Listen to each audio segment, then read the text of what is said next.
अस्सलाम वालेकुम नाज़रीन। बाकर खानी तो आप सब ने खाई होगी, लेकिन क्या आप जानते हैं कि बाकर खानी सिर्फ एक खाने की चीज़ नहीं बल्कि ये एक मोहब्बत की यादगार भी है। तो यकीनन आप हैरान होंगे कि बाकर खानी से भी किसी की मोहब्बत की दास्तान जुड़ सकती है। तो इस बारे जानने के लिए वीडियो को मुकम्मल देखने के साथ साथ लाइक और शेयर भी ज़रूर करें।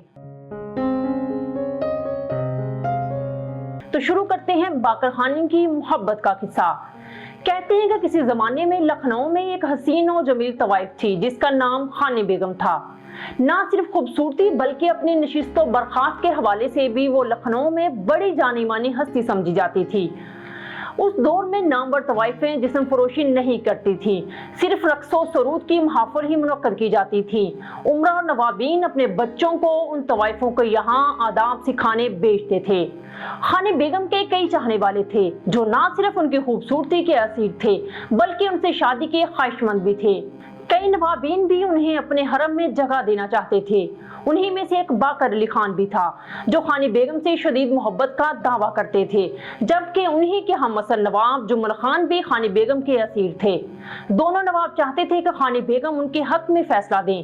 खानी बेगम भी जानती थी कि इतने चाहने वालों में मज़कूरा दोनों नवाब ही उनके असल तलबगार हैं, लेकिन उससे पहले कि वो किसी एक के हक में फैसला करती, किसी ने रात की तारीकी में उन्हें उनके कोठे में ही कत्ल कर दिया।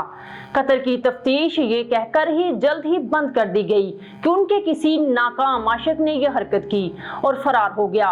नवाब जुम्मन और नवाब बाकर अली खान की तो मानो दुनिया ही उजड़ गई। नवाब जुम्मन ने तो फिर भी जल्द ही खुद को दूसरी मसरूफियात में उलझा लिया, लेकिन नवाब बाकर अली खान सिर्फ अपनी हवेली तक महदूद होकर रह गए। ना कहीं आते थे ना ही किसी से मिलते थे, सारा सारा दिन सिर्फ खानी बेगम की याद में गुलते रहते थे। बिल आखिर एक रोज उनके एक मुंह चढ़े दोस्त उनसे मिलने हवेली आए और उनकी ये हालत देखकर इंतहाई बरहम हुए और उन्हें अपनी दोस्ती का वास्ता देकर अवध के बाजार ले आए। अवध के इस सुनहरे दौर में जहां नवाबीन के दीगर मुश्किलों के रवाजों और फरमाइशों का खास ख्याल रखा जाता था, वहीं आए रोज खाने की भी कोई ना कोई नई डिश जरूर बनाई जाती थी।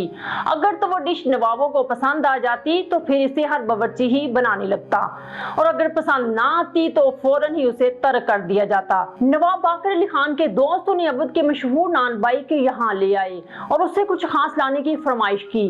नान बाई भी शायद जानता था कि नवाब बाकर अली खान को कोई आम जायका कहां पाएगा, चनांचे उसने जल्द ही अपनी सबसे नई तखलीक उनके सामने पेश कर दी। बाकर अली खान ने बड़ी बेदिली से एक लुकमा तोड़ा और मुंह में रखा। एक लहजे के लिए उन्हें ऐसा लगा कि मुंह में जायकों की बहार उतर आई हो। उन्होंने फौरन ही उसे बनाने वाले नान बाई को तलब किया।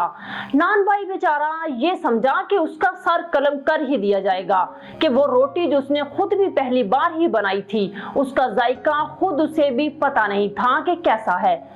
वो डरते डरते बाकर अली खान के सामने गया तो उन्होंने उससे पूछा कि ये रोटी तुमने बनाई है?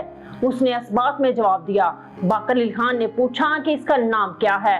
अब तो नान बाई और घबराया कि जरूर रोटी में कोई नुक्स था जब ही उसका नाम पूछ रहे हैं। उसने हाथ जोड़ते हुए बताया कि उसने ये रोटी कुछ नए तरीके से बनाई है और अभी उसका कुछ नाम नहीं सोचा था कि हजूर के सामने पेश कर दी। अगर हजूर कहेंगे तो वो आइंदा कभी इसे नहीं बनाएगा। तब बाकर अली ने नान बाई को बताया कि उन्हें ये रोटी इतनी पसंद आई थी कि वो उसका नाम जानना चाहते थे।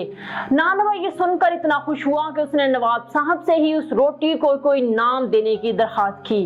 तब नवाब बाकर अली खान ने अपने दोस्त और उस शाही नान बाई से कहा कि हम जिनसे मोहब्बत करते थे उनका नाम खानी था और हमारा बाकर है।